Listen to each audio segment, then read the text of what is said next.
പത്തരമാറ്റിൻ്റെ വരാനിരിക്കുന്ന ഒരു അടിപൊളി എപ്പിസോഡിലേക്ക് എല്ലാവർക്കും സ്വാഗതം. അങ്ങനെ രാവിലെ തന്നെ ദേവയാനി കുളിയൊക്കെ കഴിഞ്ഞിട്ട് ഡ്രസ്സൊക്കെ മാറ്റി റെഡിയാവുകയാണ്. അമ്പലത്തിൽ പോകാമെന്ന് കരുതിയിട്ടാണ് ദേവയാനി റെഡി ആയിക്കൊണ്ടിരിക്കുന്നത്. കാരണം നയനയും ആദർശും ഇപ്പം നല്ല രീതിയിലല്ല മുന്നോട്ട് പോകുന്നത്.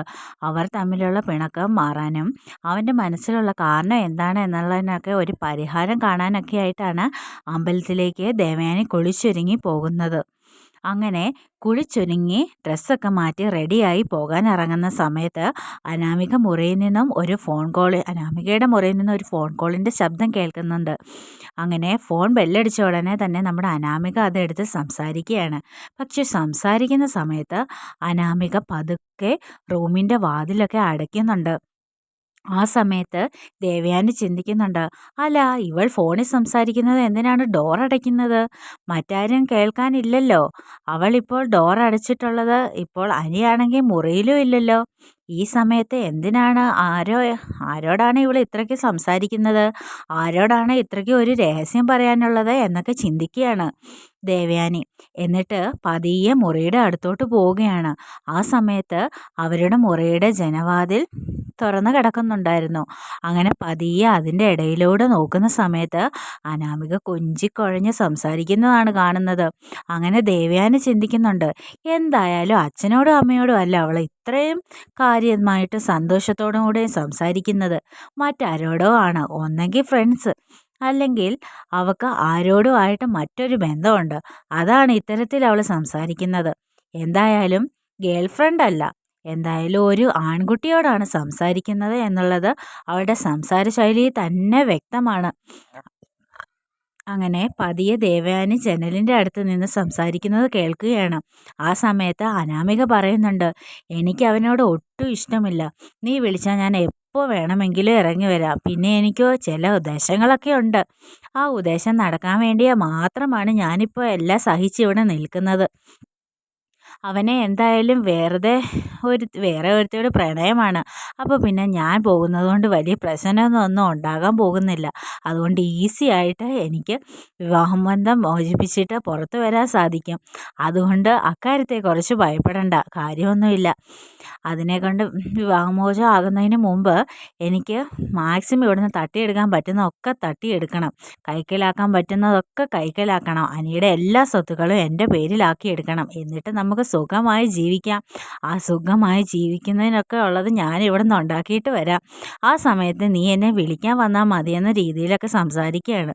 ആ സമയത്ത് ദേവയാനി ആകെ ഞെട്ടിത്തെറിച്ച് അന്തം വിട്ട് നിൽക്കുകയാണ്. ഇവളുടെ മനസ്സിലുള്ള ഉദ്ദേശം ഇതായിരുന്നല്ലേ?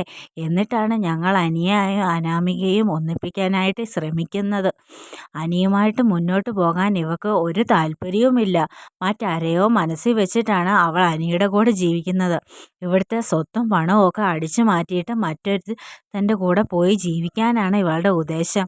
അനിയെയും നമ്മുടെ കുടുംബക്കാരെയും ഒക്കെ ഇവൾ ചതിക്കുകയാണ് എന്നുള്ള രീതിയിലൊക്കെ ദേവയാനി ദേഷ്യത്തോടു കൂടി ചിന്തിക്കുകയാണ്. അങ്ങനെ ആകെ ദേവയാനിക്ക് ദേഷ്യം ഇരട്ടിച്ചു വരികയാണ്. എന്നിട്ട് അവൾ വീണ്ടും എന്താണ് സംസാരിക്കുന്നത് എന്നൊക്കെ കേൾക്കാനായിട്ട് അങ്ങനെ അനി എന്തെങ്കിലും എതിർപ്പ് കാണിച്ചിട്ടുണ്ടെങ്കിൽ അവനെ കൊന്നു കളഞ്ഞിട്ടാണെങ്കിൽ ഞാൻ ഇവിടുത്തെ എല്ലാം അടിച്ചു മാറ്റിയിട്ട് നിൻ്റെ കൂടെ ഇറങ്ങി വരും എന്നൊക്കെ പറയുകയാണ്. ആ സമയത്ത് ദേവയാനി ചിന്തിക്കുന്നുണ്ട്, ഇത്ര ഒരു വിഷജന്മത്തെ ആണല്ലോ ഇവിടെ നമ്മൾ താമസിപ്പിച്ചുകൊണ്ടിരുന്നത്. ഇവൾക്ക് വേണ്ടിയാണല്ലോ അനിയൊക്കെ ചീത്ത പറഞ്ഞിട്ട് ഇവൾക്ക് വേണ്ടിയല്ലേ നമ്മളെല്ലാവരും സംസാരിച്ചത്. പാവം ആ നന്ദുവിനെ വെറുതെ കുറ്റപ്പെടുത്തി. അവരായിരുന്നു ചേരേണ്ടവരെന്നൊക്കെ രീതിയിൽ ഇങ്ങനെ ദേവയാനി ചിന്തിക്കുകയാണ്. അങ്ങനെ പിന്നീട് വീണ്ടും ഇത്തരത്തിലുള്ള സംസാരം തന്നെ അനാമിക തുടരുകയാണ്. അങ്ങനെ ഒടുവിൽ സഹി കെട്ട് ദേവയാനി അനാമികയുടെ അടുത്ത് ചെന്നിട്ട് അനാമികയുടെ കയ്യിൽ നിന്നും ആ ഫോൺ വാങ്ങിയിട്ട് മുഖത്തൊറ്റ അടി കൊടുക്കുകയാണ്. എന്നിട്ട്, എടി പെരുങ്കളി, നിന്റെ ഉദ്ദേശം ഇതായിരുന്നല്ലേ? നിനക്ക് മറ്റുള്ളവരുടെ കൂടെ അഴിഞ്ഞാടി നടക്കുന്ന പണിയാണല്ലേ? എൻ്റെ അനിയനെ നീ ചതിക്കുകയാണല്ലേ എന്നൊക്കെ പറയുകയാണ്.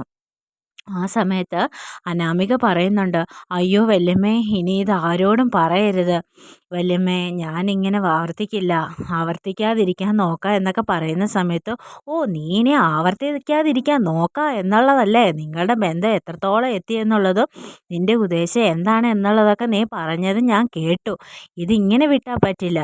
നിന്നെ പോലീസിൽ ഏൽപ്പിക്കും. ഇങ്ങനെ ഒരു തറവാട്ടിൽ എല്ലാവരെയും നീ പറ്റിക്കാൻ ശ്രമിക്കുന്നതിന് ഞാൻ നിന്നെ വെറുതെ വിടില്ല. നീ ഇവിടുന്ന് ഒരു പണവും പോലും കൈക്കലാക്കാൻ ശ്രമിച്ചാൽ ഒന്നും നടക്കില്ലടി. ഞാൻ ജീവിച്ചിരുന്നിടത്തോളം കാലം അതിനെ ഞാൻ സമ്മതിക്കില്ല. ഒരു തരി പൊന്ന് പോലും നിനക്ക് ഇവിടുന്ന് കിട്ടില്ലടി എന്നൊക്കെ പറഞ്ഞിട്ട് ദേവയാനി അവളുടെ ഫോണുമായിട്ട് അവിടെ നിന്ന് പോവുകയാണ്. അപ്പോൾ നമുക്ക് അടുത്തൊരു എപ്പിസോഡുമായിട്ട് പിന്നെ കാണാം. Bye bye. എല്ലാവരും ചാനലൊന്ന് സബ്സ്ക്രൈബ് ചെയ്യണേ, ലൈക്ക് ചെയ്യണേ. ബൈ.